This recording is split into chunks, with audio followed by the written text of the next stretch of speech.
देश आणि धर्मासाठी विश्वात्मके देवे साधक मंडळ. गुरु ब्रह्मा गुरु विष्णू गुरुदेव महेश्वरा गुरु साक्षात परब्रह्म तस्मै श्री गुरुवे नमः. तस्मै श्री गुरुवे नमः. तस्मै श्री गुरुवे नमः. आपला बाबांच्या पुण्यतिथीचा वैष्णव मेळावा, बाबांची 27वी पुण्यतिथी सोहळा आणि त्यातला हा तिसरा दिवस. तर त्यातली परिपाठाची दुसऱ्या सेवा आहे. तर आता आपण 3 दिवसापासून म्हणजे परवा, काल आणि आज बरंच काय काय काय काय खातोय नाही का. आता इथं बसून असं वाटायला लागले की या नवीन मुलांची प्रवचन ऐकून असं धडकी भरल्यासारखं व्हायला लागलं की असं वाटत होतं की हे म्हणजे त्यातलं त्यात आपण जरा तरी सांगतोय बरं, पण आता वाटायला लागलं की आपल्यापेक्षा आहेत वरती अजून सांगणारे. कसं होतंय नाही का हे ज्ञान नकळत. म्हणजे आता ती मुलं काय पहिल्यांदाच काय मुलं बोलली, पण संस्कार कसे होतात बघा, नकळत संस्कार होतात. म्हणजे कार्यक्रमात मुलांना आपण घेऊन येतो त्याचा फायदा बघा कसा होतो. म्हणजे आपल्याला वाटतं मुलं ऐकत नाहीत, बाहेर खेळतात किंवा इकडे तिकडे फिरतात, पण न काय शब्द त्यांच्या कानावर पडतात आणि ते शब्द कानावर पडल्याचा परिणाम एवढा आहे, तर मग आवर्जून बसल्यानंतरचा परिणाम किती होईल. म्हणून बाबा की सगळ्यांना ह्यावेळेस विनंती केली होती की आपापल्या मुलांना घेऊन या. म्हणजे आपण लग्न वगैरे असले की मुलांना घेऊन जातो नाही का. म्हणजे सगळं किती 1 महिनाभर आधी तुला कुठला ड्रेस पाहिजे, तुला कुठली साडी पाहिजे, किती तयारी करतो नाही का. आणि प्रत्येकाला सगळ्यांना वराड घेऊन जातो लग्नाला, एकाला सुद्धा घरी ठेवत नाही. आणि बाबांच्या पुण्यतिथीला येताना मात्र मी एकटा जातो, तू घरी थांब. आणि तुम्ही तर येऊच नका, तुमचे क्लास आहेत, अजिबात येऊ नका. काय म्हणजे बघा आपण बाहेरच्या लोकांना नाही आता इथे घ्यायचं, आपणच मुलांना प्रतिबंध करतो येण्यासाठी. का बरं, हे काय एवढं कमी महत्वाचं आहे का, आणि ते लग्न तेवढं महत्वाचं आहे का. म्हणजे किती आपण अजून मागासलेले आहोत म्हणायला काय हरकत नाही. आणि आपण म्हणतो लय फॉरवर्ड आहे. म्हणजे मागासलेपणा कुठं आहे, सत्संगात कमीपणा. म्हणजे सगळे न येता फक्त एक नाही तर 2 नवरा बायको तेवढेच येतात आणि मुलांना फोर्स करत नाहीत किंवा मुलांना ह्याचं महत्व अजून सांगितलं जात नाही आपल्याच घरामध्ये. बरं, आता आपण म्हणतो ना ही पुढची पिढी सुदृढ व्हायला पाहिजे, पुढच्या पिढीमध्ये हे संस्कार रुजले पाहिजेत. मग घरी ठेवून रुजतील का, त्यासाठी इथं आणलं पाहिजे नाही का मुलांना. म्हणून बाबा की हा एक प्रोग्राम होता की बाबा की लोकांचं म्हणणं होतं की मागच्या आपण 1 वर्षभरापूर्वी शिबिर भरवलं होतं ना मुलांचं, त्यावेळेस चांगला प्रतिसाद मिळाला मुलांच्याकडून. आणि आताही काय लोकांचं म्हणणं होतं की शिबिर घ्या. पण वेगळं शिबिर घेण्याच्या ऐवजी याच कार्यक्रमामध्ये आता आपण कसं थोडस मुलांसाठी म्हणून वेगळं हे केलं ना जरासं बाबा की मुलांना इथं धाडस पण येईल आणि त्यांना पण वाटेल की बाबा की बघा ना आता काल परवापासून ज्यांचं प्रवचन ठेवलं ते सतत सिद्धांत संग्रह नाहीतर कुठलं तर घेऊन बसायला सुरुवात केली नाही का. म्हणजे हा परिणाम किती झाला नाही का. म्हणजे बाबांचं आहे आणि मला काहीतरी सांगायचं आहे. म्हणजे सुरुवातीला ठीक आहे, त्याला म्हणजे हे सांगण्यासाठी करतोय, पण नंतर हळूहळू त्याला मुरेल नाही का. म्हणजे असा हा विषय आहे. तर सर्वांनी सगळं वराड घेऊन यायचं इथं. तर आपला हा विषय आहे इथं की दिव्य शक्ती. आता दिव्य शक्ती म्हणजे आपल्याला फार मोठा शब्द वाटतो नाही का. म्हणजे आपली कल्पनाच आहे त्या शक्तीबद्दल, पण बाबांनी काय सांगितले की ती प्रत्येकामध्ये आहेतच. दिव्य शक्ती प्रत्येकामध्ये आहेत. प्रत्येक माणसाच्या अंतरंगामध्ये त्या दिव्य शक्ती आहेतच. पण त्या दिव्य शक्ती कशा जागृत करायच्या, त्याचं विस्मरण झाल्यामुळे त्याचा विसर पडलाय. मग आता ते बाबांनी एक संदेश टाकला होता नाही का बाबा की मृगाच्या नाभीमध्ये कस्तुरी आहे आणि त्या कस्तुरीचा वास सुटतो माहित आहे ना. आणि त्या वास कुठून येतोय हे त्याला कळत नाही मृगाला, त्यामुळे ते सैर बाहेर फिरत असतं. आता आम्ही त्या चित्रकूटला गेलो होतो ना तेव्हा तिथं कस्तुरी मृग होते. म्हणजे आता ते कस्तुरी तर विकायला ते तस्करी करून कशा आणतात काय माहित नाही, पण ते कस्तुरी विकायला ठेवलं होतं तिथं लोकांनी. म्हणजे मांसाचा एक तुकडाच असतो तो बेंबीत मृगाच्या, आणि त्याचा वास सुटतो. ती ग्रंथीच म्हणायला पाहिजे. म्हणजे त्या चित्रकूटला ते बघितलं आम्ही तिथं. तर मला काय सांगायचं होतं की मृगाच्या नाभीमध्ये कस्तुरी आहे आणि त्या कस्तुरीच्या वासाने त्याला कळत नाही की आपल्याच बेंबीमध्ये हे कस्तुरी आहे, इतर ठिकाणी जायची गरज नाही, सैरभैर व्हायची गरज नाही, वास तो माझ्याच जवळ आहे, तो सुगंध माझ्यातनच येतोय, हे त्याला माहित नसल्यामुळे तो काय होतो, सैरभैर होतोय. तसं ह्या दिव्य शक्ती आपल्या अंतरंगातच आहेत, पण आपल्याला माहित नसल्यामुळं आपण सैरभैर झालोय आणि बाहेर शोधतोय. दिव्य प्रकाश कुठून येतोय, दिव्य प्रकाश पडला, माग काय काय चित्रात दाखवलेलं जात असते नाही का, वलय दाखवतात, आपल्याला वाटतं की फार मोठा तो महात्मा आहे, त्याच्या पाठीमागं वलय, म्हणजे असं एक अवडंबराचाच विषय आहे तो. पण त्या प्रत्येक माणसाच्या आतमध्ये दिव्य शक्ती वास करतायत. मग आता ह्या दिव्य शक्ती कोणत्या आहेत, कुठे कुठे आहेत ह्या दिव्य शक्ती? तर आता बघा, हे आपले जे सप्तचक्र आहेत नाही का, 7 चक्र, ह्या दिव्य शक्तीच आहेत. प्रत्येक चक्रावर एक शक्ती आहे. आणि सर्वसामान्य माणसामध्ये कसं आहे की ते अधोमुखी आहेत. ही चक्र कसे आहेत, सुप्त अवस्थेत आहेत आणि अधोमुखी आहेत. मग आता ह्याला सक्रिय कसं करायचं, तर ही रीत सांगितल्या. काय, पहाटेचं सद्गुरु भजन, पहाटेच्या ब्रह्ममुहूर्तावर सद्गुरु भजन, प्राणायाम, आणि आपण जे करतोय की नाही आता श्वासावर, त्या भजनानी ह्या चक्र ऊर्ध्वमुखी होणार आहेत. ऊर्ध्वमुखी झाल्यानंतर ते हार्मोन्स पाजरायला लागणार आहेत त्यातले, आणि ऍक्टिव्ह होणार आहे ती चक्र. ऍक्टिव्ह झाल्यानंतर त्या शक्तीचा अनुभव येणार आहे. समजलं? मग आता प्रत्येक माणसामध्ये ह्या शक्ती असून अनुभव काय येत नाहीत, सुप्त अवस्थेत का आहेत हे, म्हणजे अनुभव येत नाही ना. आपल्याला बाहेरचं चांगलं वाटतं, पण आपल्या आतमध्ये काय आहे हे डोकावून बघण्याचा माणसाला विसर पडलेला आहे, आणि त्याचं स्मरण हे आपल्याला बाबा करून देत आहेत. बघा, मग आता कसं असतंय की ह्या म्हणजे जागृत करण्याची ही रीत समजली का, ह्या शक्ती कशा जागृत करायच्या, तर ह्या सद्गुरु भजनाने ह्या शक्ती जागृत करायच्या. मग आता ते सांगितले बाबा की म्हणजे ह्या सप्तचक्रावर अधिराज्य गाजवायचं असेल तर, दिव्य कुंडलिनी शक्ती विकसित करायची असेल तर, कर्मयोगी व्हायचं असेल तर, दिव्य नैतिक मूल्यांनी युक्त व्हायचं असेल तर काय करायला पाहिजे? बरोबर, आपण म्हणतो ना आपल्या देव देश धर्माचं कार्य करायचं, असंच नाही सर्वसामान्य राहून आपल्याला नाही कार्य करता येणार. त्यासाठी आपल्याला अंतर्बाह्य स्ट्रॉंग व्हायला पाहिजे, सुदृढ व्हायला पाहिजे, सक्षम व्हायला पाहिजे. मग काय करायला पाहिजे, तर हे सप्तचक्रावर अधिराज्य गाजवायचं असेल तर कसं अधिराज्य गाजवणार? अधिराज्य म्हणजे सम्राट. अधिराज्याचा अर्थ आहे की सम्राट. सम्राट म्हणजे संपूर्ण राज्याचा जो एक राजा असतो त्याला सम्राट म्हटलेला आहे. म्हणजे 7 चक्र, आता हे आपल्याला 7 चक्र फक्त माहित आहेत, अन्य 114 चक्र आहेत आपल्या शरीरामध्ये, त्यातली फक्त आपल्याला 7 चक्र माहित आहेत. हे सगळीच्या सगळी जर जागृत करायचं म्हटलं तर तो सर्वसामान्य माणूस राहत नाही, तो अवतारी पुरुष किंवा महात्मा असतो. मग हे 7 चक्र काय म्हटलंय की सप्तचक्रावर अधिराज्य गाजवायचं असेल तर काय करायला पाहिजे? आता प्रत्येक मूलाधार चक्र, स्वादिष्टान चक्र, मणिपूर चक्र, अनाथ चक्र, विशुद्ध चक्र, आज्ञा चक्र आणि सहस्त्रदल, आपल्याला फक्त ह्याची नावं माहित आहेत, पण ह्यांची हे कार्य कसे करतात हे चक्र, त्याचा परिणाम काय होतो? आता मूळाधार चक्र जागृत करायचं म्हटलं तर त्याचं मूळ आधार, आरंभ तो निर्गुणाचा, तो मूळ आधार आहे. ही जी आपली शरीर ज्याच्यावर उभा आहे ते मूळाधार चक्र आहे. मूळाधार चक्र जर आपलं जागृत असेल ना तर आपलं आरोग्य किंवा एक निरोगी शरीर राहतं. मूळाधार चक्र जर जागृत असेल तर असं आहे. आणि मग बघा, आता काही कसं म्हटलंय की काही लोकांचं कसं असतं की ही चेतना जी आहे, ही जी शक्ती आहे ती मूळाधार चक्रामध्येच अडकलेली असते, वरती सरकत नाही.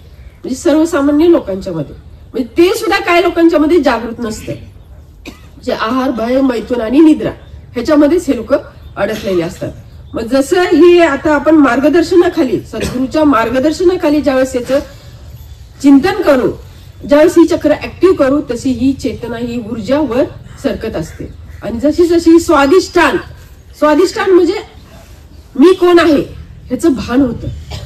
त्यावेळेस ही चेतना स्वादिष्टान चक्रावर येईल त्यावेळेस भान होतं की मी कोण आहे. आणि जसं वरती येईल मणिपूर चक्रामध्ये ही शक्ती येईल त्यावेळेस आपण म्हणतो ना कुंडलिनी जागृत झाली.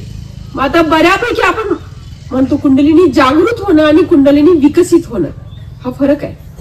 भले आपली कुंडलिनी जागृत झाली असेल पण विकसित झाली असं म्हणता येत नाही. आता विकसित झालेल्याची लक्षणं वेगळीच आहेत.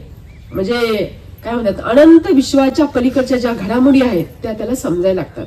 ह्या ताऱ्यांचा नाद, मुंगीच्या पायातल्या घुंगरूचा नाद, हे त्याला समजायला लागतं. माणसाच्या मनात काय चाललंय हे ते आवाज येतात त्याला.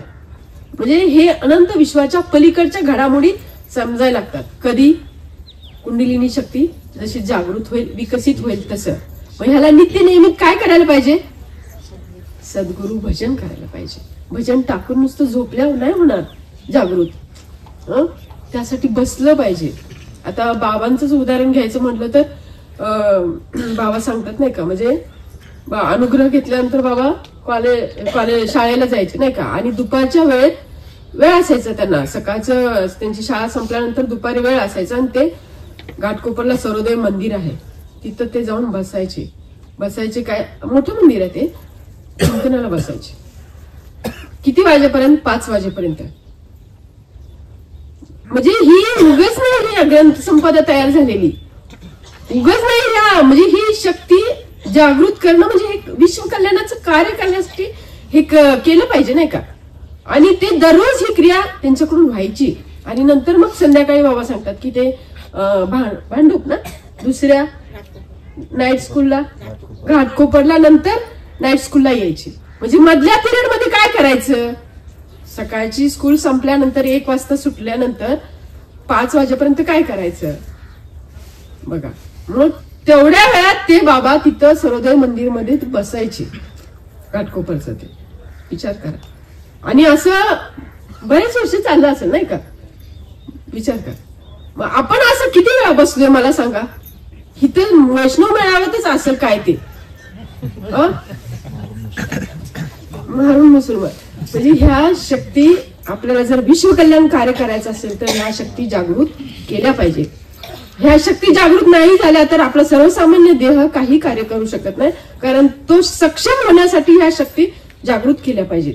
मग आता असं एक शास्त्रज्ञांनी किंवा एक वैज्ञानिकांनी असं एक काढलं बाबा, शोध काढला की ज्यांचं एक चक्र जागृत झालंय ते 65 लोकांच्या पुढे राहतात. 65% लोकांच्या पुढे असतात. जे नॉर्मल लाईफ जगतात ना, नॉर्मल जीवन जगतात त्याच्या पुढे असतात. ज्यांची 3 चक्र जागृत झाले ते 95% लोकांच्या पुढे राहतात. म्हणजे आध्यात्मिक जीवन पद्धतीचं अवलंबन करतात. आणि ज्यांची 5 चक्र जागृत झाले ते 99% लोकांच्या पुढे असतात. म्हणजे हे 5 चक्र म्हणजे ज्यांनी संपूर्ण आपलं जीवन हे चक्र जागृत करण्यासाठी घालवलेलं असते अशी लोक. आता आपण घालवली का संपूर्ण जीवन हे? तरी सुद्धा आपली गणना 99% लोकांच्या पुढे आहे. लक्षात घ्या. किती? 5 चक्र जागृत झाल्यानंतर. आणि ज्यांची 7ही चक्र जागृत झालेले आहेत त्यांना 1% याच्यामध्ये प्रवेश मिळतो. समजलं? 1% ते सामील होतात. म्हणजे जो 1% राहिलेला असतो ना त्याच्यामध्ये आपला प्रवेश होतो.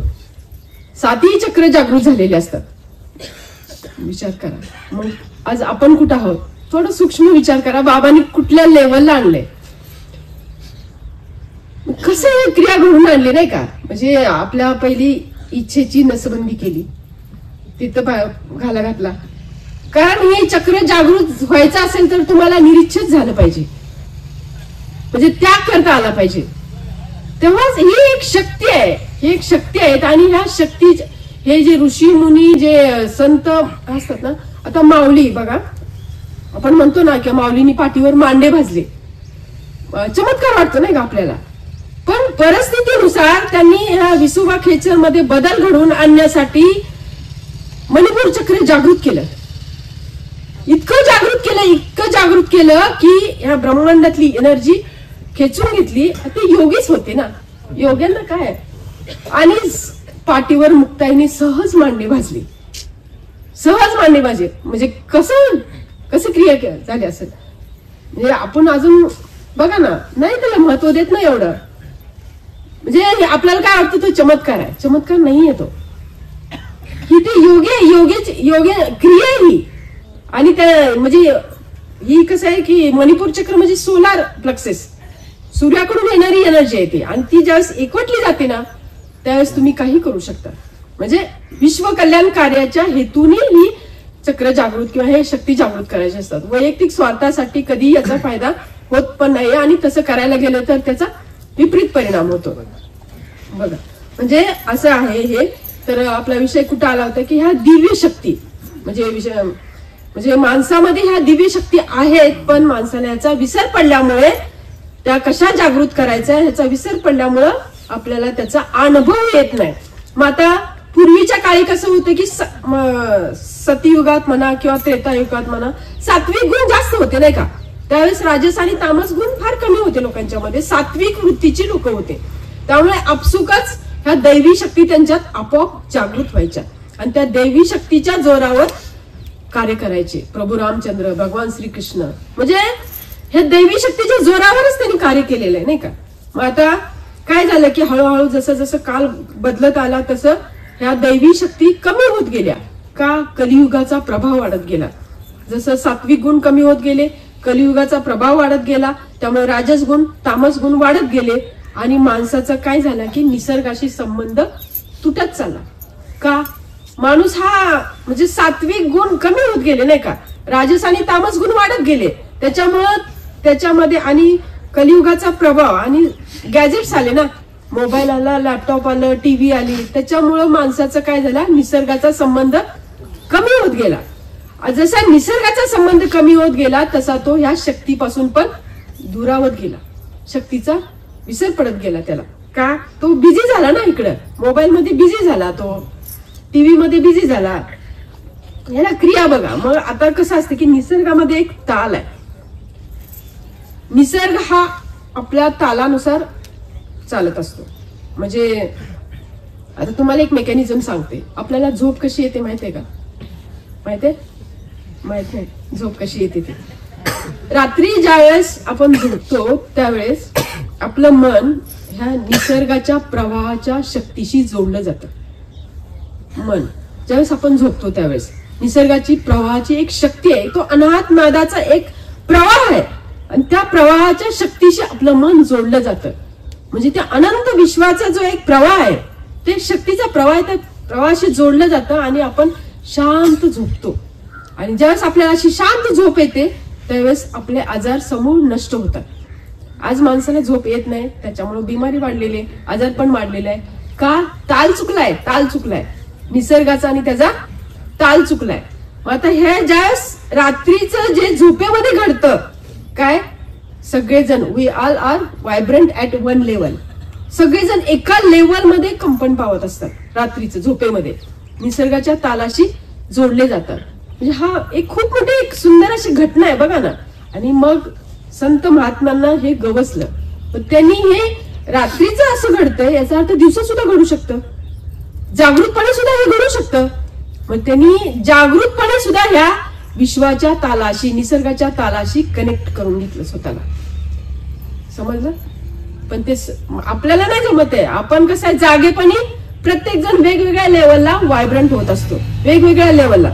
त्याचे विचार वेगळे, त्याचे विचार वेगळे, वेगवेगळ्या लेवलला होतो. पण झोपेमध्ये आपण सगळे एका लेवलला व्हायब्रंट होत असतो. म्हणून आपल्याला समजलं का झोप कशी येते? समजलं? तर अशी एक ही घटना आहे. आणि मग काय होतं की कसं एक ताल आहे म्हणजे बाबा की पृथ्वी स्वतःभोवती फिरता फिरता सूर्याभोवती फिरते, चंद्र फिरतो पृथ्वीभोवती नाही का. म्हणजे सगळे ग्रह तारे असे फिरतायत कसं एका तालामध्ये. आणि सगळे म्हणजे सूर्यमाला फिरते, सूर्यमाला ज्या आकाशगंगेमध्ये आहे ती आकाशगंगा सुद्धा फिरते. म्हणजे कोणी स्थिर नाहीये. म्हणजे कुणाभोवती फिरतायत सगळे? तर ते एका बिंदू भोवती फिरतायत. आणि ते कसे फिरतायत? एका तालामध्ये फिरतात. निसर्गाचा ताल कधी बिघडत नाही, पण माणसाचा ताल आपण म्हणतो काही तालात चाललाय, त्याचा ताल कधी असतो आदळ आपण झाली की त्याला ताल. माणसाच्या जीवनात क्लॅशेस कधी येतात? ताल चुकतो त्यावेळेस क्लॅशेस येतात. मग काय खरं नाही, मग भांडी कुठलीच मिळत का? ताल बिघडला ना. भजन का चुकतं? ताल बिघडला. हो, ताल बिघडला की आपलं भजन चुकतं. म्हणजे हा एक भजनाचा जो एक ताल आहे का नाही, सगळ्यांच्या बरोबर तो तालात राहिलं की आपल्याला काही प्रॉब्लेम येत नाही. पण ताल जर चुकला, ताल का चुकतो सांगितलं, आदळआपट झाली की असं आहे. मग ताल चुकवायचा नाही. हा, तर हे बाबा की म्हणजे आज बघतो आपण बाहेर की कॉर्पोरेट वर्ल्ड झाले, कोऑपरेटिव्ह नाहीये. म्हणजे निसर्गामध्ये कोऑपरेटिव्ह आहे, कोऑपरेशन आहे की तू पण जग आणि मी पण जगतो. तसं माणसामध्ये नाही राहिलेलं. का? सात्विक गुण कमी झाले ना, राजस गुण तामस गुण वाढले.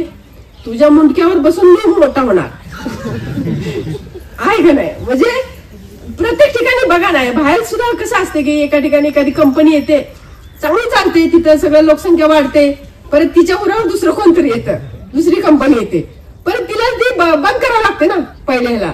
म्हणजे असंच आहे, एकमेकाच्या जीवावर उठून आपण मोठं व्हायचा प्रश्न हे असते नाही का. तसं निसर्गामध्ये नाही. निसर्गामध्ये ते झाडं सुद्धा कशी वाढतात माहितीये का. हा, एकमेकास आहे. म्हणजे ते इतकं भारी आहे ना, ती क्रिया मेकॅनिझम आहे, त्याला ते फायलोटॅक्सिस क्रिया म्हणतात.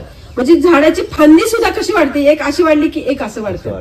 हा, असं एकावर कधीच वाढत नाहीये, कारण त्यांना जाणीव आहे की माझ्या वाढण्याने समोर पुढच्याला येणाऱ्याला किंवा मागच्याला सूर्यप्रकाश तर हॅम्पर होणार नाही ना, त्याला तर कमी पडेल का सूर्यप्रकाश, हा विचार करून ती फांदी उगवत असते, हा विचार करून ते पान उगवत असतं.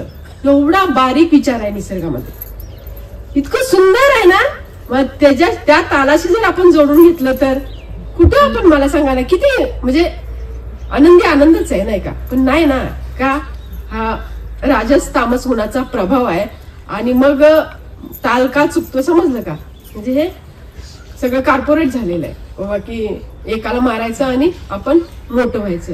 तर आपण बाबा हे विश्वात्मके देवे मंडळी आज हे बाबांच्या छत्रछायाखाली असल्यामुळे कसं आहे, एका तालामध्ये हे फिरते.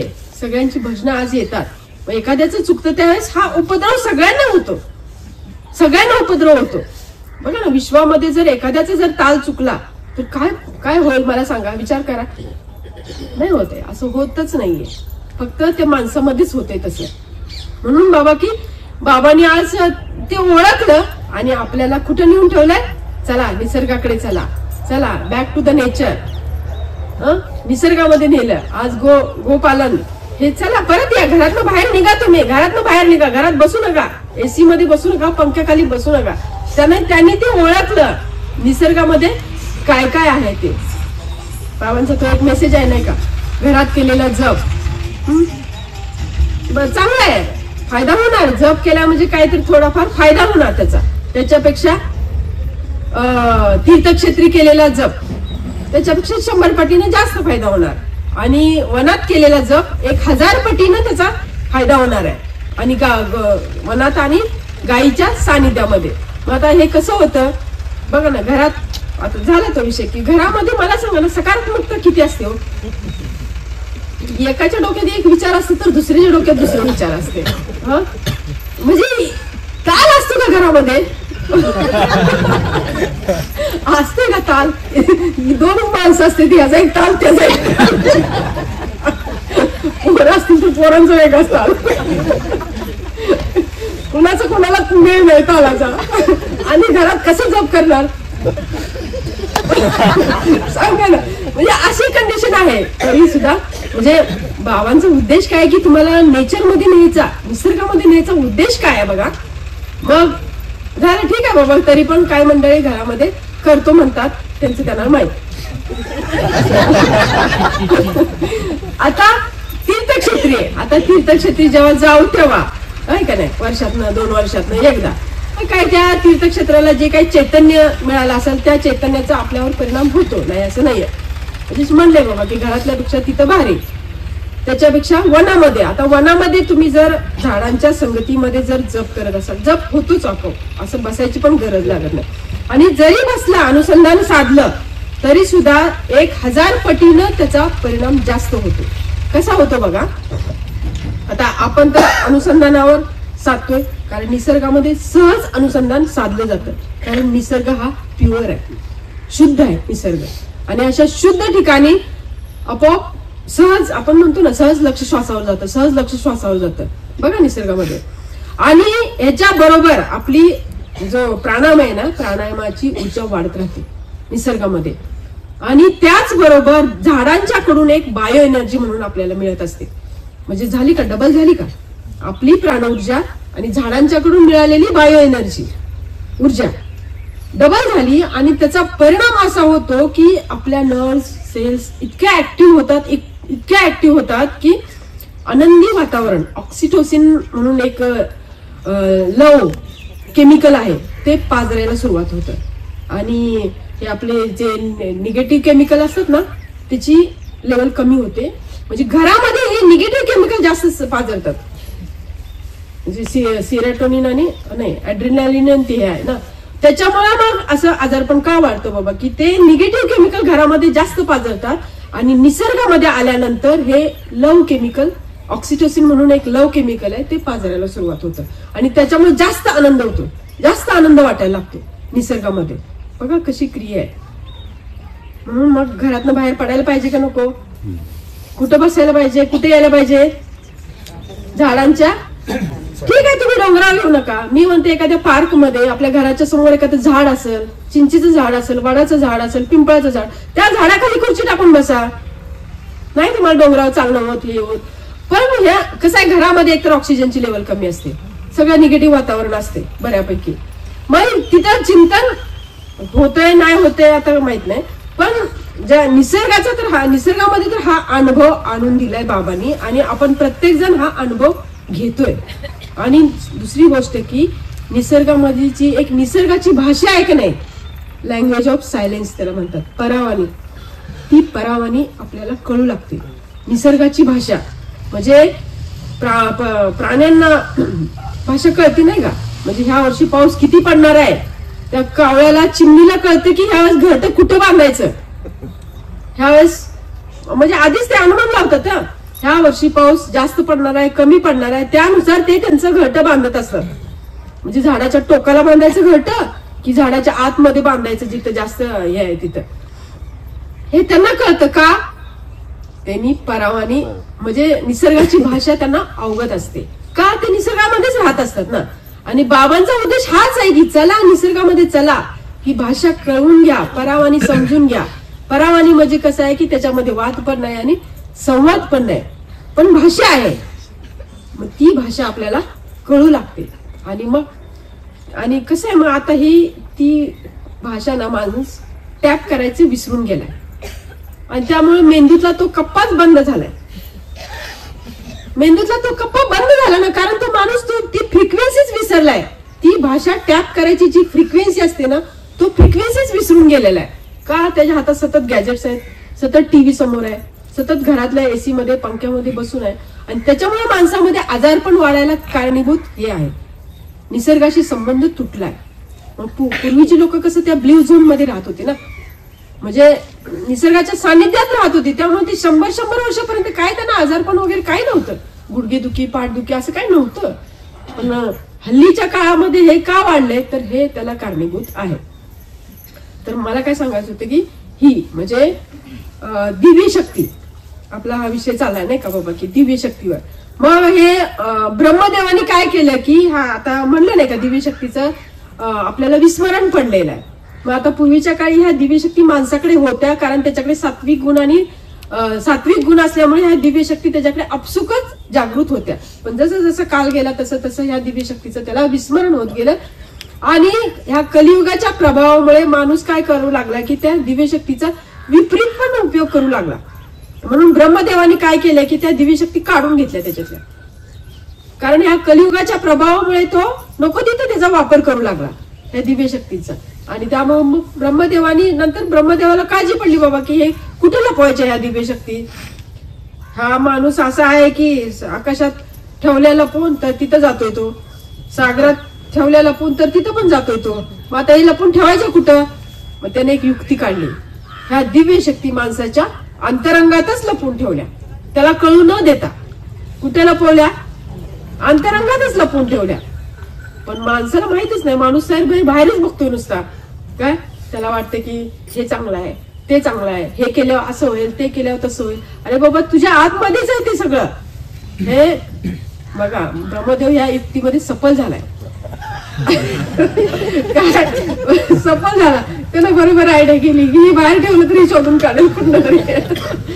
म्हणजे असं आहे, ब्रह्मदेवाने बरोबर ते आतमध्ये ठेवलेलं आहे आणि त्या माणसाला काय झालं की त्याचा विसर पडलाय. पण सद्गुरू महात्म्यांच्या आपण मार्गदर्शनाखाली असल्यामुळं बाबांनी आपल्याला ही युक्ती परत जागृत करून दिली. अरे भाऊ बाहेर बघू नको, त्या ब्रह्मदेवाने तुझ्या आतमध्येच ठेवलेले आहेत, तिकडे बघ.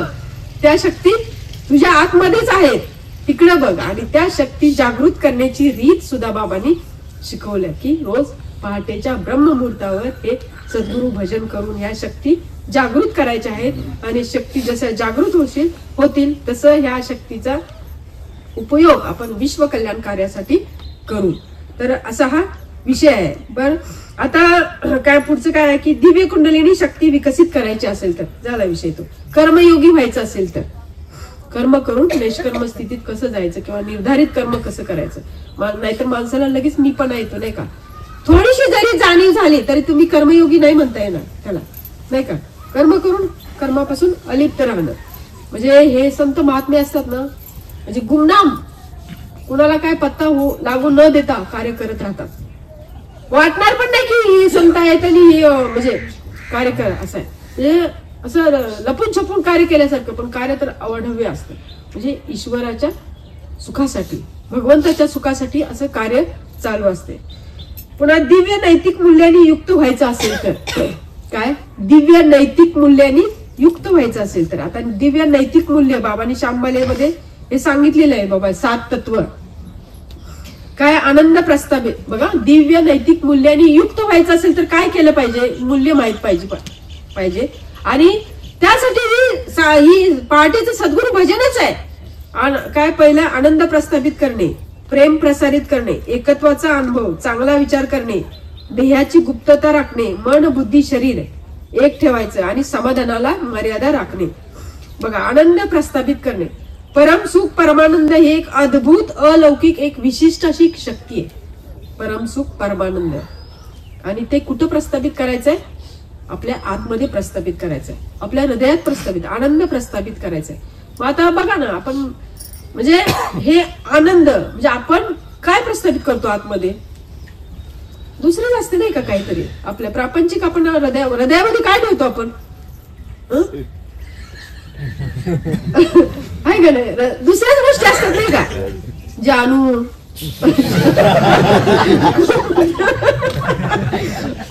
मोबाईल मध्ये नाव असतात, जानू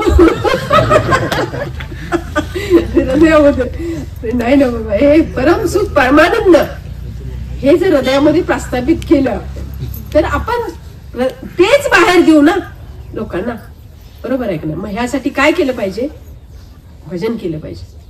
हे अनाहत चक्र जागृत केलं पाहिजे नाही का, त्याचा अनुभव घेतला पाहिजे. अनाहत चक्र जागृत करून त्याचा अनुभव घेतला पाहिजे. म्हणजे त्याच्यामध्ये कसं आहे माहितीये, जागृत केल्यानंतर एक प्रेम, करुणा, दयाभाव, जे भगवंताचे गुण आहेत ना, ते गुण आपल्यामध्ये प्रस्थापित होतात. बघा, आनंद प्रस्थापित, आणि त्या ह्यानं आपल्याला आनंद होत राहतो. मग आता ते दुसरं आहे प्रेम प्रसारित करणं. प्रेम परमात्म्याचं उत्कृष्ट कंपन, उत्कृष्ट भावना आणि उत्कृष्ट विचार आहे. प्रेम म्हणजे हे असं नाही एकमेकाचं मुलामुलीचं. हे प्रेम अनकंडिशनल लव्ह आहे, कुठलीही कंडिशन नाही त्याच्यामध्ये, भगवंतावरचं प्रेम. आणि हे प्रेम कसं आहे, उत्कृष्ट कंपन, उत्कृष्ट भावना आणि उत्कृष्ट विचार आहे. म्हणजे बघा ना कसं असते की एक व्हायब्रेशन असतात नाही का. आता प्रेम प्रसारित करण्यासाठी सुद्धा प्रेम पाहिजे नाही का हृदयामध्ये. क्रोध असेल तर प्रेम प्रसारित करेल का, हृदयामध्ये सारखं राग राग राग राग राग राग असेल तर बाहेर प्रेम प्रसारित करेल का, होणार ते रागच देणार ना दुसऱ्याला. आपल्याकडे जे आहे तेच देणार ना दुसऱ्याला, बरोबर आहे की नाही. तसं भगवंताबद्दल जर प्रेम आपल्या हृदयामध्ये असेल तर तेच आपण वाटणार आहे ना. आणि हे इतकं भारी आहे ना की उत्कृष्ट कंपन, उत्कृष्ट भावना, उत्कृष्ट विचार आहे. म्हणून म्हटलं की सगळ्यावर प्रेम करा, कुणाचा द्वेष बाळगू नका, प्रत्येकाचा आणि प्रत्येक गोष्टीचा आदर करा. हे कधी होणार आहे, हे पहाटेचं सद्गुरू भजन साधलं तर. ह्या सद्गुरू भजनाने हे आपले चक्र ऍक्टिव्ह होणार आहेत, ह्या शक्ती जागृत होणार आहेत, आणि ह्या शक्ती जागृत झाल्यानंतर हा अनुभव येणार आहे आपल्याला. एकत्वाचा अनुभव घ्या. एकत्वाचा, सगळे आपण एक आहोत, सगळे एकत्वाचा म्हणतो आपण. हो, पण अनुभव आहे का एकत्वाचा? लगेच बाहेर गेले की म्हणजे होतं नाही का? म्हणजे आता आपली मंडळांचं सोडा, पण बाकीच्या ठिकाणी आपण लगेच हे करतो नाही का? एकत्वाचा अनुभव बघा. जे आता ही जी एक हिलिंग प्रोसेस त्याला म्हणतात, हिलिंग प्रोसेस म्हणजे हिल म्हणजे बरं होणं असं नाहीये. ती एक मेमरी आहे आणि ती मेमरी गायब झाली आपल्या ह्याच्यातून. ही एकत्वाचा अनुभव घेण्यासाठीची जी एक हिलिंग प्रोसेस म्हणतात त्याला, ती गायब झाली मेमरी. आणि महात्मे काय करतात, ती मेमरी परत आपल्यामध्ये जागृत करतात. यासाठी एक तुम्हाला उदाहरण सांगते. म्हणजे एकत्वाचा अनुभव मी मागे पण सांगितलं की ती एक हे असते, एक डॉक्टर असतो आणि म्हणजे पेशंटचा तो पागलखानाच असतो. एक वेडे पेशंट असतात, एक सायकिक पेशंट म्हणा किंवा एक मेंटली डिस्टर्ब झालेले पेशंट असे, आणि त्यांच्यासाठी एक हॉस्पिटल बांधलेलं असते. आणि त्या हॉस्पिटलमध्ये सगळे असे मेंटलीच पेशंट, इतके खतरनाक पेशंट असतात की कधी कुणाचा जीव घेतील असं, एकमेकाला पण ते स्वतःला पण इजा करायचे आणि दुसऱ्याला पण इजा करायचे, इतके खतरनाक, इतके मेंटली झालेले असतात. मग त्या हॉस्पिटलमध्ये असं कुणी राहायला मागत नव्हतं. डॉक्टर, नर्स वगैरे सगळेजण लगेच आपापली सुटका करून घ्यायची, कारण कधी काय होईल तिथं काय सांगता येत नसत. मग आता तिथं असं मग एका डॉक्टरची अपॉइंटमेंट होते. तो जरा आध्यात्मिक असतो डॉक्टर थोडासा, आणि आल्यानंतर तो असा बाबा हसतमुख येतो. असं माझी आता इथं अपॉइंटमेंट झाल्या ना, आता मी कसं करू, डोक्यावर टेन्शन घेऊन येत नाही. कसा येतो तो? हसतमुख येतो. आणि त्याला बघितलंच हे आता नर्स ते बाकीचे जे असतात ना आरएमओ वगैरे, ते म्हणतात आता हे पण पहिल्यासारखंच लेक्चर देणार आणि निघून जाणार, म्हणजे आमचं मरण आहे, आम्हाला ते भोगावंच लागणार. पण तो कुणाला काही बोलत नाही. त्याच्या रूम मध्ये जातो आणि सांगतो की त्या पेशंटच्या फायली घेऊन या सगळ्या. आणि तो आध्यात्मिक असतो डॉक्टर, आणि त्या फायली बघतो एका पेशंटची. जसं जसं तो फायली बघत जाईल ना, तो प्रेयर करायला लागतो. काय? एक प्रेयर करतो. तो एकाही पेशंटला भेटायला जात नाही किंवा भेटत नसतो, आणि त्या फायली बघून त्यांचं नाव वाचतो, वय किती आहे वाचतो, त्याला काय आजार आहे ते सगळं वाचतो, आणि त्या ह्याला स्मरण करून तो काय एक प्रेयर करतो की I am so sorry, please forgive me, thank you so much, I love you, असं एक 4 वाक्य बोलतो. प्रत्येक फाईल बघून तो हे वाक्य बोलत असतो. काय? I am so sorry, please forgive me, thank you so much, I love you. बघा ना, म्हणजे हे भगवंता मला माफ कर, मला क्षमा कर, आणि तू इतकं काय करतोयस माझ्यासाठी, त्याबद्दल खूप खूप आभारी आहे, आणि म्हणून माझं तुझ्यावर प्रेम, म्हणजे आय लव्ह यू, हे त्यानं जाणून घेतलं बरं का. आणि ह्याचा परिणाम काय झाला, आता मला काय सांगायचं की एकत्वाचा अनुभव. त्या डॉक्टरने जाणलं होतं की ज्या अर्थी ह्या अशा पागलखान्या हॉस्पिटलमध्ये माझे अपॉइंटमेंट झाले, त्या अर्थी माझा सुद्धा रोल आहे इथं काहीतरी, मी सुद्धा जबाबदार आहे ह्या गोष्टीला. विचार करा, आपण असं कधी म्हणतो का? लगेच त्रागा करून बाहेर नाही इथनं पळायचं, लगेच बघतो. पण त्यानं विचार काय केलाय की ह्या माणसाला असं वेडं होण्यासाठी मी सुद्धा जबाबदार आहे, आणि त्या ह्यानं तो प्रार्थना करू लागला. म्हणजे त्याचा परिणाम काय झाला की ज्या अर्थी माझ्यामध्ये ही शक्ती आहे, त्या अर्थी त्यांच्यामध्ये सुद्धा ती शक्ती आहे, आणि त्यानं ठरवलं की ही शक्ती माझ्यातली मी जागृत करणार, मला मी हील करणार, मला मी बरं करणार. म्हणजे ह्या ह्यानं तो प्रार्थना करू लागला. काय? I am so sorry, please forgive me. आणि ही अशी ब्रह्मांडाशी तो कनेक्ट व्हायचा आणि असं बोलायचा, एकांतात बोलायचा, प्रत्येकाची फाईल घेऊन असं बोलायचं. आणि त्याचा परिणाम असा झाला की त्या पेशंटमध्ये इतकी जी निगेटिव्हिटी आली होती ना, ती निगेटिव्हिटी हळूहळू गायब व्हायला लागली, नकारात्मकता हळूहळू कमी होऊ लागली. आणि ह्याच्या प्रेयरमुळे ना, कारण ह्याच्यामध्ये जितकी पॉझिटिव्हिटी आली त्या डॉक्टरमध्ये, ती पॉझिटिव्हिटी सगळीकडे पसरू लागली.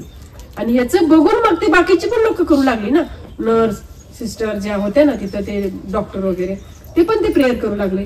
आणि म्हणजे घडलेली सत्य घटना आहे. तर डॉक्टरचं नाव ह्यू लेन म्हणून आहे, युट्यूबला पण भेटेल तुम्हाला. तर ते 30 वर्षापूर्वीची घटना आहे ही. तर डॉक्टरला जाऊन 15 वर्ष झाली असं आहे ते. तर ही घटना त्यानं 6 महिन्याच्या आतमध्ये तो पागलखाना बंद झाला. सगळी पेशंट नॉर्मल होऊन आपापल्या घरी गेले. म्हणजे इतकी खतरनाक पेशंट, तिथं राहायला सुद्धा कोणी मागत नव्हतं. मला सांगायचं आहे काय की एकत्वाचा अनुभव म्हणजे त्यानं स्वतःला हील केलं आणि ती ऊर्जा ब्रह्मांडात वेवच्या रूपाने केली ना, प्रत्येकाच्या अंतकरणात गेली ना, ती त्याच्या अंतकरणातली निगेटिव्हिटी बाहेर गेली नाही का. बघा म्हणून बाबा की हे क्रिया कशी होती, एकत्वाचा अनुभव.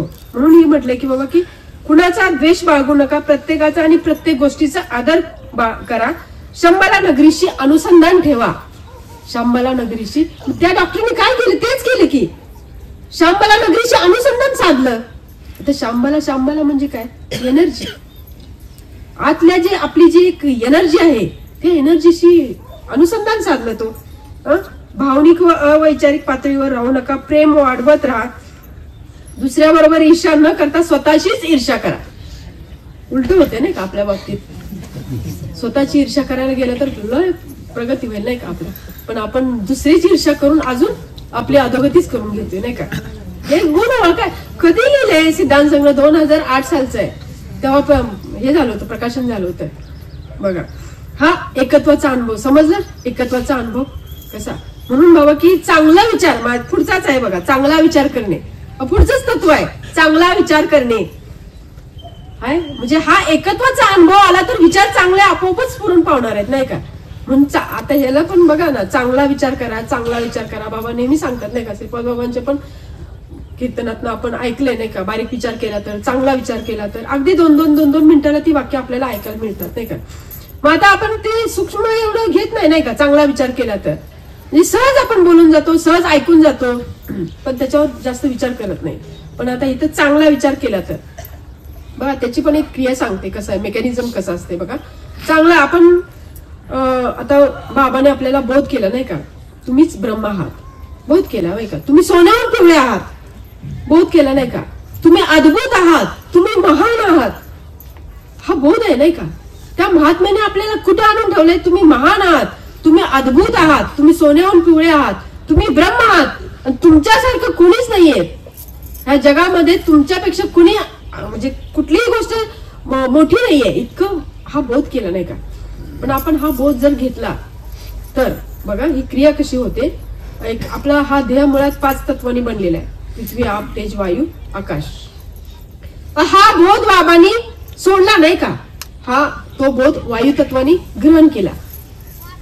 हा थॉट सोडला ना, आपल्याला थॉट्स टू मॅटर पर्यंत यायचंय. म्हणजे जसा विचार तशी परिस्थिती. आता आपण हा बोध घेतला, ब्रह्म आहे, मी सोन्याहून पिवळा आहे, मी अद्भुत आहे, मी महान आहे, हा बोध घेतला. विचार करायला लागला ना, ते वायू तत्व ग्रहण करायला लागलं. तसं हा त्याच्यानंतर खालचं आप तत्वाने तो विचार ग्रहण केला.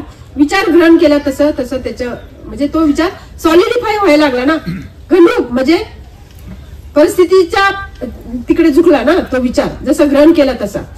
त्याच्यानंतर आला तेज तत्व बघा, म्हणजे विचार जसा विचार तशी परिस्थिती, थॉट्स टू मॅटर. आता तेज तत्व, आता ह्याचं उदाहरण सांगते. तेज तत्वानं म्हणजे हा ग्रहण केल्यानंतर कशी क्रिया होते बघा. म्हणजे ही वैश्विक शक्ती आपल्या विचारांना कसं फॉलो करते, आपल्या विचारांना कसं अनुसरण करते, ही वैश्विक शक्ती. मग आता शास्त्रज्ञांनी ह्याच्यावर शोध केला बाबा की हे कसं होतंय ते. मग ते एका बाटली घेतली, त्यातली हवा पूर्ण काढून घेतली आणि तिला बंद केली, सील केली पूर्ण, आणि एका विशिष्ट कॅमेऱ्याने त्या बाटलीचा फोटो काढला. तर त्यांना असं आढळून आलं की त्या बाटलीमध्ये जे फोटॉन्स, प्रकाश कण असे वेडेवाकडे धिंगाणा घालत होते. आपण म्हणतो ना देवानाही रूप, देवानाही नाव, देवानाही आकार, ते कसं पण वेडावाकडे असं धिंगाणा घालत होते. तर फोटो काढल्यानंतर त्यांच्या लक्षात आलं. मग त्यांनी काय केलं की आपला माणसाचा जो डीएनए असतो, ह्युमन डीएनए, तो डीएनए त्या बाटलीमध्ये सोडला. जसं त्या डीएनए सोडल्या त्या प्रकाश कणांनी त्या डीएनएला मिठी मारली. आधी कशी करत होते, धिंगाणा घालत होते, इकडून तिकडं म्हणजे काय कळत नव्हतं का त्यांना. म्हणजे कसं बाबा स्थिर व्हायचं नाही, वैश्विक शक्ती आहे ना ती. जसं तो डीएनए सोडल्या त्या डीएनएला त्यांनी फॉलो केलं, मिठी मारली, रिअरेंज केलं त्या डीएनएला. आणि मग त्या शास्त्रज्ञांच्या लक्षात आलं की ही वैश्विक शक्ती माणसाच्या विचारांना फॉलो करते, माणसांच्या विचारांना अनुसरण करते नाही का. आता इथं काय म्हटलं की चांगला विचार करा नाही का. विचार चांगला केला बाबांनी, तो विचार आपल्यात मिळवला. तुम्ही अद्भुत आहात, घेतला विचार, तेज तत्वाने ग्रहण केला, मी अद्भुत आहे. जसं अद्भुत म्हणला की त्या वैश्विक शक्तीने ते विचार ग्रहण केला, तू अद्भुत आहेस, तू महान आहेस. तशीच परिस्थिती बाहेर निर्माण होणार आहे नाही का. मला काय म्हणायचंय, ही वैश्विक शक्ती आपल्या विचारांना फॉलो करते. मग आता विचार काय करायला पाहिजे. आपल्याला उदाहरण माहित आहे की द्रौपदीने एक विचार केला, 5 पांडवांची होण्याऐवजी एका कर्णाची झाली असती तर त्या वैश्विक शक्तीने फॉलो केलं ना, झाली परिस्थिती निर्माण तशी. शेवटी तो बाबा आहे ना, बाबा कृपा आहे त्याचा, कसं तर सोडवलं तिला त्यातनं बाहेर. काय सोडवलं नाही का, की म्हणजे जसा विचार केला तशी परिस्थिती निर्माण झाली की नाही. पण तिने विचार असं काही जास्त वेळ पण नाही, सहज विचार येऊन गेला नाही का, न कळत विचार येऊन गेला. त्या विचारावर ती स्थिर पण राहिली नाही. पण ही वैश्विक शक्ती, तुम्ही जो पण काय विचार कराल त्या विचाराला ती फॉलो करते. चांगला करा, वाईट करा, कसलाही करा. मग आता बघा आपल्या घरात सुद्धा आपण सहज म्हणतो नाही का, आपले आता मुलगी जाते सासरी, आई तिला सांगत असते नाही का, हे करू नको, ते करू नको, असं राहा तसं राहा, हॅमर करते नाही का. नंतर आपले आई वडील थोडेसे असे वयस्कर झाले की मुलं सांगतात, काम करायचं नाही आता, सुना आले का बसून खायचं, आता काय काम करायचं नाही, आता तुम्ही बसून खायचं. आता काय झालं, विचार ग्रहण केला ना, त्या ते वैश्विक शक्तीने विचार ग्रहण केला ना, काम करायचं नाही, काय बसून खायचं. हे जसं जसं ग्रहण केलं तसं मेंदूने आपापले कप्पे बंद करून टाकले, काम करायचे सेंटर बंद केली. काय विचार काय टाकला, काम करायचं नाही, आता घरी सुना आले, आता काम नाही करायचं. हे जसा विचार आला तसं आपापली सेंटर बंद केली. तुम्हाला इथं बाहेर एखाद्याने सांगितलं ग्रंथाचं स्टॉल बंद करा, काय करणार तुम्ही, बंद केला. आदेश आला ना वरून. मग आता काय काय मार्गदर्शन कसं करायचं. बाबांना सुद्धा त्यांच्या मुलांनी सांगितलं की काय गाडगे बाबा झालात काय आता झाडू मारायला, बाबा आम्हाला सांगत होते एकदा. मग असं म्हणल्यानंतर बाबांनी जर बंद केलं असतं तर, आज बाबांचं कार्य बघितलं तर बाबा सकाळी 2-3 तास गोशाळेवर असतात, झाडांच्या सहवासात असतात आणि म्हणजे कार्यात रत असतात नाही का. आज त्यांचं वय बघितलं तर 74-75 वय आहे. मला सांगा मग आपण का नाही हा विचार घेत. आपण लय म्हणजे कसलं प्रेम म्हणायचंय, म्हणजे असं म्हणतो नाही का बाबा की काम नका करू आता बसून का, हा एक प्रेमापोटी. पण त्याच्या मागचं मेकॅनिझम बघितलं तर आपणच त्याला निष्क्रिय करतोय, आपणच. आणि हे निष्क्रिय मेंदूतली सेंटर बंद झाली की पेशी तिथल्या काम करायचं बंद झाल्या, बसून राहिल्या पेशी. म्हणतात ना जो चीज बढ़ती नाही वो चीज सडती आहे. का काम करायचं बंद झालं, पेशी सडायला लागल्या ना. जसं पेशी सडायला लागल्या तसं आजार पण आला ना. बघा हे मेकॅनिझम समजून घ्या. मग असं नका सुना आलेत म्हणून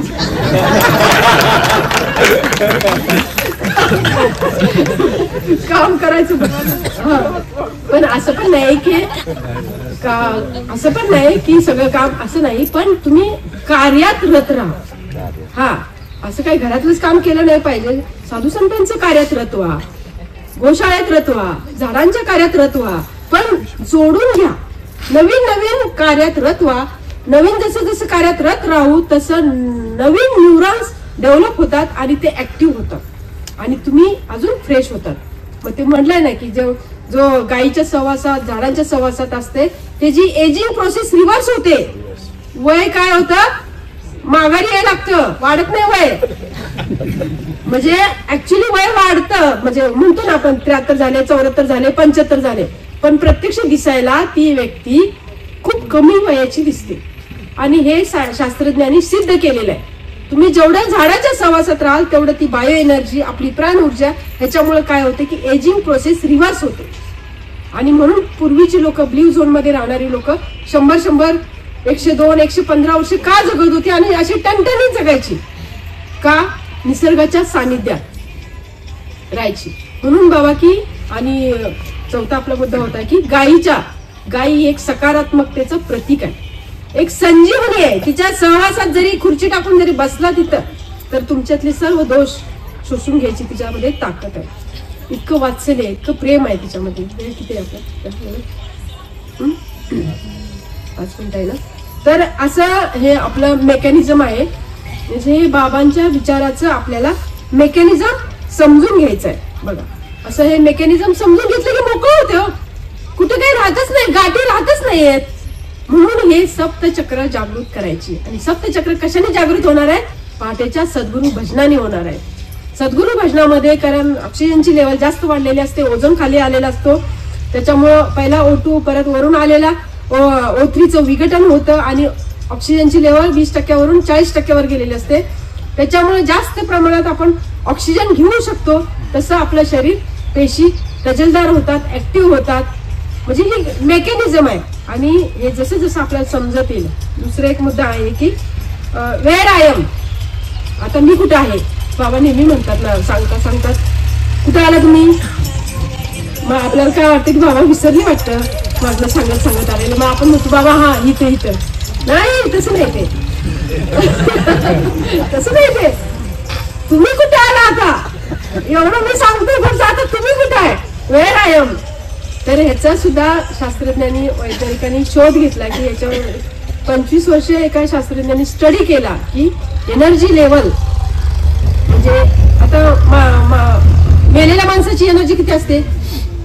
0 आहे का नाही. मग तसं बाबा की ज्याची एनर्जी लेवल 20 आहे, म्हणजे असं 20, 30, 50 असं एक एनर्जी लेवलचं त्याने हे काढलं. म्हणजे समजण्यासाठी असं काय हे नाही त्याच्यामध्ये. पण मग आता तुम्हाला एक उदाहरण सांगते. तो हिटलरचा कोण, तो जर्मनीचा तो हिटलर सुद्धा तो इंजिनियर होता मला वाटते. आणि तो सुरुवातीला ज्या एनर्जी लेवलने आला होता जर्मनीला पुढे घेऊन जाण्यासाठी, म्हणजे त्यावेळेची त्याची लेवल मोजली तर त्यावेळेची त्याची लेवल 450 एनर्जी लेवल होती. म्हणजे हाय व्हायब्रेशन मध्ये होता तो. इतक्या उत्साहाने आला होता की जर्मनीला पुढे घेऊन जायचं. युद्धाच्या प्रसंगी होतं ना त्यावेळेस. आणि तो चांगला होता त्यावेळेस. पण जसं त्याला ती ज्यू बद्दल नफरत निर्माण झाली ना, तसं त्याची एनर्जी लेवल डाऊन होत राहील. आणि तो असं वैयक्तिक जास्त विचार करायला लागला. म्हणजे आणि त्याची एनर्जी लेवल इतकी डाऊन झाली 40 वर आली. शेवटी त्याला आत्महत्या करावी लागली. माहिती, हे मेकॅनिझम आहे. म्हणजे वेअर आय एम, मला ह्याच्यावर बोलायचं आहे थोडस की मग आता आपण कुठं आहोत. ह्याची काय असं 2 मिनिटाचा हे करते मी. म्हणजे उदासीनता आहे, दुःख, इच्छा, अभिमान, साहस. आता जस्ट कळण्यासाठी सांगते की साहस म्हणजे आपण म्हणतो आता आमच्यात साहस आले, साहस, करेज.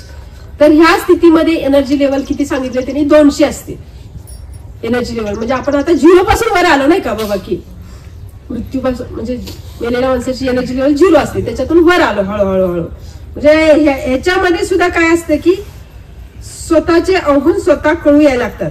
भीती, घमंड कमी होते ह्या एनर्जी लेवल मध्ये. आणि माणूस हा उत्पादक होतो. उत्पादक म्हणजे प्रोडक्टिव्ह होतो. म्हणजे दुसऱ्याला हे करतो नाही का. त्याच्यामध्ये सामर्थ्य येतं. माणसाला आतमध्ये धैर्य आणि सामर्थ्य, दृढ निश्चय होतो म्हणजे साहस मध्ये. तसंच असं पुढे आहे बाबा की न्यूट्रॅलिटी म्हणजे तटस्थता. तटस्थता म्हणजे एक दृष्टिकोन बदलतो. सुख दुःख, यश अपयश ह्याच्या पलीकडे गेलेला असतो माणूस. आपण तटस्थता एक अवस्था आहे नाही का, ह्याच्या पलीकडे गेलेला असतो. आणि मग ही एनर्जी लेवल फील्ड किती आहे की 250 सांगितलेलं आहे. मग आता आपण बघायचं की आपण कुठं आहे आता. नंतर आहे स्वीकृती आहे, मग अनकंडिशनल लव्ह आहे. आणि शेवटी 17वा आहे परम शांती, निर्वाण. जे माऊलीची ओवी पण आहे नाही का, 17वीचे स्तन देशी अनुवाताचा हल्ला रुगासी. मला तर ही वाचल्यावर ती ओवीच आठवली माहिती आहे. 17वीचे स्तन्य देशी. आणि याच्यात पण ती 17च मुद्दे सांगितले ते. म्हणजे परम शांती किंवा निर्वाण अवस्था. ही एनर्जी लेवल किती असते की 1000 पर्यंत. म्हणजे त्यांच्या अवतीभोवती एक कड असतं, व्हायब्रेशन म्हणतो ना आपण, व्हायब्रेशन, एक एनर्जी बॉडी, एक फिजिकल बॉडी असते आणि एक एनर्जी बॉडी असते. मग आता मोदी सरकार बघा, जिथं जाईल तिथं लोक अट्रॅक्ट होतात त्यांच्याकडे, बाहेरच्या देशातली पण आणि आपल्या देशातली सुद्धा, भले ती शत्रू असू द्या, नाहीतर विरोधक असू द्या, नाहीतर त्यांच्या पक्षातला असू दे, पण अट्रॅक्ट होतात का? मोदीच्या भोवती एक एनर्जी बॉडी आहे आणि ती हाय व्हायब्रेशन मध्ये असतात. समजलं?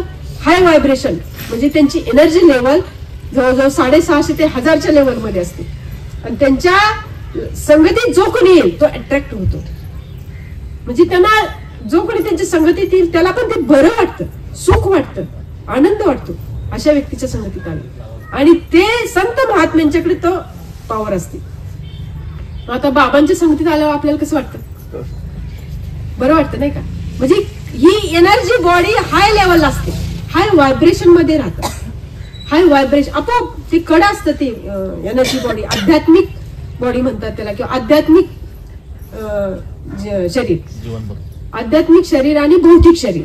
तसं हे आध्यात्मिक शरीर असतं त्यांचं, एनर्जी बॉडी म्हणतात त्याला. आणि ते खूप हाय व्हायब्रेशन मध्ये असल्यामुळं कुणालाही भीती वाटत नाही. त्यांच्या संगतीत राहिल्यानंतर भीती वाटत नाही. भले माणसांनाच नाही, इतर पशु पक्ष प्राण्यांना सुद्धा भीती वाटत नाही त्यांच्या संगतीत राहिल्यानंतर. भगवान श्रीकृष्णाचं उदाहरण आहे, गाई गोपाळ. मोदींचं सुद्धा आज बघितलं नाही का, ते मोराला वगैरे अगदी हातावर बाबांचं आणि वाघाचा दृष्टांत का? ते हाय व्हायब्रेशन मध्ये असतात, त्या प्राण्यांना कळतं आणि ते अट्रॅक्ट होतात, ते प्राणी सुद्धा अट्रॅक्ट होतात. बघा ना, म्हणजे बाबांचा आणि वाघांचा दृष्टांत आहे ना, वाघाचा तो सहज, सापाचा. म्हणजे हे कसं होतं माहितीये का? मला काय म्हणायचंय, मग आपण कुठल्या लेवल मध्ये आहोत हे बघायचं. आपल्या जवळ माणसं येतात का? म्हणजे